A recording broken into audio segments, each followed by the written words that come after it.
Kami akan berbincang dengan sejumlah narasumber kami terkait dengan penyakit corona. Ada satu yang kemudian menjadi misteri, ini kasus nomor 27, di mana ia tidak pernah berkontak atau berinteraksi dengan orang yang positif corona dan ia juga tidak bepergian ke luar negeri. Saya sudah bersama dengan Pak Hermawan Saputra, anggota Ikatan Ahli Kesehatan Masyarakat IAKM, dan Ibu Dr. Eva Sridiana, dokter spesialis paru RSUD Rumah Sakit Umum Daerah Pasar Rebo, Jakarta Timur. Selamat malam Ibu dan Bapak. Selamat malam Bung Aiman. Iya, saya ingin bertanya dulu dari dokter belakangan, karena saya butuh keterangan dokter yang pasti nanti belakangan. Saya ingin dari Mas Hermawan. Mas Hermawan, tentu menjadi perhatian kita, selain ada yang meninggal juga, kasus nomor 25, karena ada komplikasi berbagai penyakit yang lain.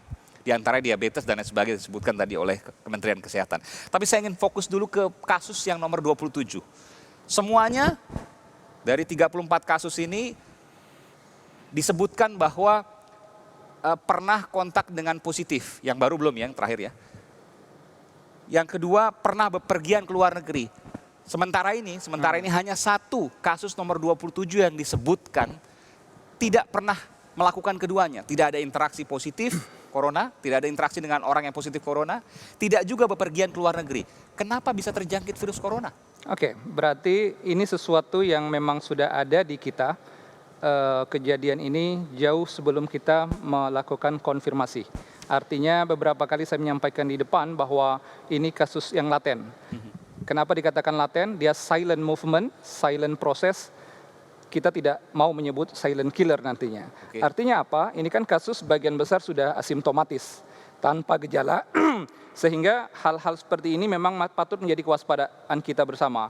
Betul bahwa case-nya sudah 34 yang positif, satu meninggal dunia, tetapi justru case yang ke-27 itu yang menjadi misteri. Dan ini yang harus kita lakukan upaya bersama, karena lonjakan-lonjakan pasien di luar negeri yang terjadi di Iran, di Italia adalah pada jenis yang ke-27 ini. Untuk case yang terkait lonjakan di luar negeri, ya, karena kasus seperti yang 27 ini. Local transmission. Local transmission. Jadi nggak ketahuan kalau dia punya interaksi dengan positif corona, dia ketahuan. Dia baru pulang dari luar negeri diperiksa. Ini yang nggak ketahuan ternyata banyak dan menularkan yang lain. Betul. Bung Aiman, dalam kajian epidemiologi, yang pertama kan klaster Jakarta. Klaster Jakarta ini kan sudah dilakukan kontak tracery. Kemudian kan yang meninggal ini kan klaster Bali ya, yang satu ini. Lainnya kan ada ABK dari Diamond Prince, dan ini pun bisa dikontrol, bisa dengan cepat dikontrol dan dikendalikan. Kemudian ada lagi yang terkait dengan local transmission ini. Nah ini yang sebenarnya yang case yang paling menjadi fokus kita. Kalau yang kecenderungan imported case, seperti yang kejadian yang 7 juga diumumkan hari ini, akhirnya menjadi 34, ini sesuatu yang masih bisa kita lakukan kontak tracing. Tetapi yang laten, yang kasus ke-27, ini adalah menjadi catatan besar. Tiada cara lain. Cara kita yang selama ini sifatnya top down, dari pemerintah satu komando dari pusat, ini harus dibenahi dan dilengkapi. Dengan konsep yang disebut dengan community based. Dan ini saya sudah berkali-kali menyebutkan konsep ini di tengah masyarakat dan di media. Dari bawah, bottom up. Bahwa masyarakat aktif melaporkan, punya hotline khusus sekarang sudah mulai dibentuk meskipun nomornya masih panjang. Itu sifat awareness dan responsiveness dari pemerintah. Tapi yang saya maksud adalah kesadaran kolektif kita, baik dari individu, terutama lingkungan kita, mulai dari RT RW, untuk melakukan early detection, tetapi sekaligus mereka sigap dengan berbagai macam ciri yang ada di tengah masyarakatnya. Dan ini harus di-lead oleh pemerintah pusat, Anda mengatakan itu, atau pemerintah daerah, karena pemerintah pusat dan pemerintah daerah berbeda. Misalnya soal kontak center itu berbeda, Jakarta dengan pusat berbeda. Nah ini terkait juga dengan protokol komunikasi kan. Nah ini protokol ini kan ada hal-hal yang memang patut juga kita benahi, yang sudah diterbitkan oleh pemerintah, termasuk protokol komunikasi. Memang setelah kita membaca ini memang masih ada yang sifatnya parsial, termasuk kemarin kalau kita mengingat ya, ada sampai tenaga atau petugas kesehatan di rumah sakit yang harus menggunakan jas hujan itu ya, walaupun itu terkonfirmasi bukanlah petugas yang dari rumah sakit, tapi petugas 119.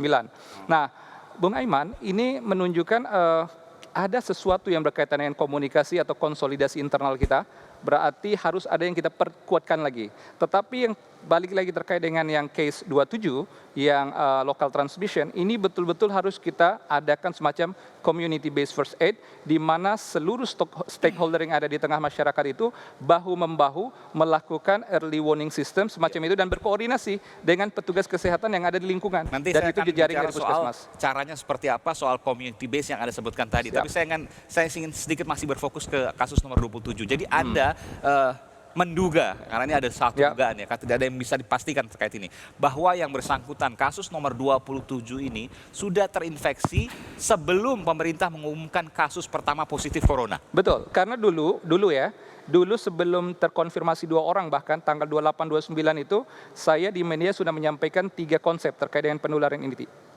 terjadinya di Indonesia ya. Pertama, underreporting, sesuatu yang mungkin terjadi. Beda antara terkonfirmasi dengan kejadian infeksi. Boleh jadi ada kejadian tapi belum terkonfirmasi. Nah ini kan sesuatu yang silent kan. Nah artinya bisa jadi underreporting di awal. Yang kedua, fail detection. Artinya kita tidak mampu mendeteksi ini secara baik. Tetapi dengan kita mengikuti prosedur yang sudah ada sekarang ini, setelah kita terkonfirmasi, pemerintah sudah melakukan ini, sudah optimal, dan sudah lebih baik dari dulu. Nah yang ketiga itu kan kaitannya dengan MIS standar ya.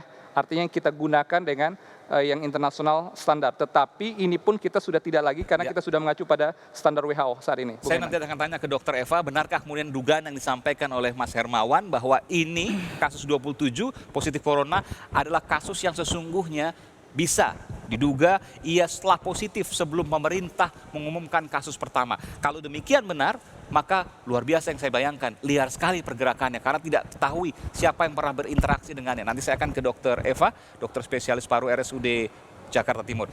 Tapi sebelum ke Dr. Eva, kita akan jeda terlebih dahulu, saudara, tetaplah bersama kami di Sapa Indonesia Malam.